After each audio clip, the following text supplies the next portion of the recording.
with that stress. So if you're going to try and have it all, you got to find a way, like Anna has, where you can find the calm.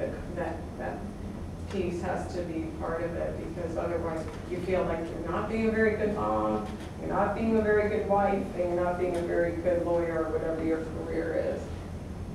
No, I feel like I do have it all. I don't know. Maybe my expectations aren't very high, but I really do feel like I have it all. I'm very, very satisfied intellectually, very happy with my professional work, and also very happy at home too. Again, this nanny is.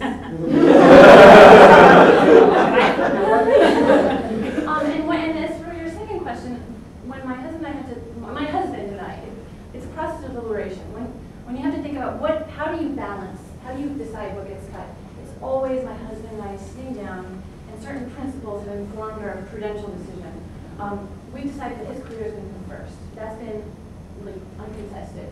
And essentially, that's it. That's really the only main, and that the needs of the children are being mentioned.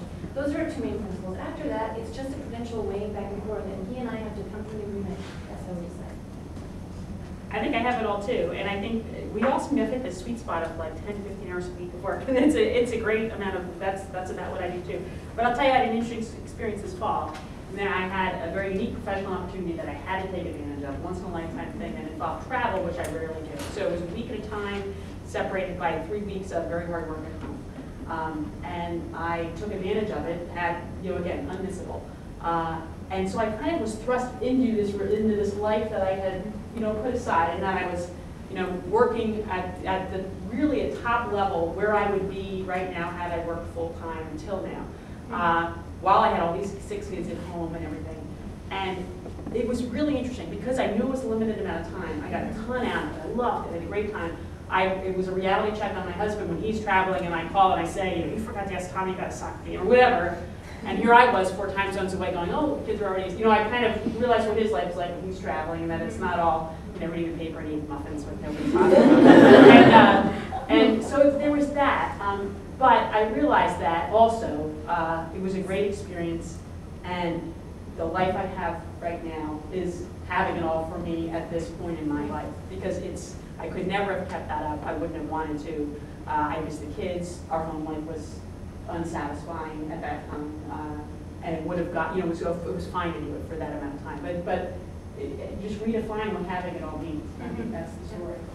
That's good. Yeah, I'm at peace with where my life is right now. I mean, I've gone from being completely at home with the kids to now I work about 40 hours a week, sometimes more. And it feels like a good place now because of where our family is right now. My kids are 12, 10, and 8. They're not tiny kids anymore. They're all in school, 6.5, 7 hours a day. And the decision that my husband and I made a few years ago was that after devoting 10 to 12 years to his ambitions and his dreams being first, that for a season that my dreams and ambitions and desires got to come first. Kind of like what Anna's talking about, there's decisions that you make at different times that right now we put the effort into letting you do this. And so I'm privileged to have a husband who's there when the kids come home from school most days and fills in those gaps that I can't do. And it feels like a good place now. I've only been doing it for about 2 years, and I'm constantly monitoring the kids to see how they're doing, and I think they're doing well, but to be honest, the day I determine they're not doing well with this arrangement, then I'll change it. Because in my list of priorities, my marriage and my kids come first.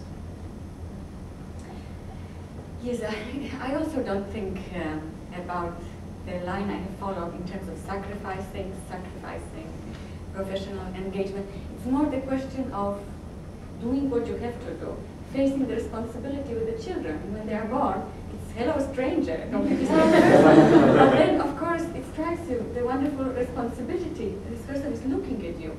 And I have never regretted going with the children's interest first, but of course in the context of what's possible for the parents, of course. So it's more, you know what you have to do. The sense of responsibility tells you that.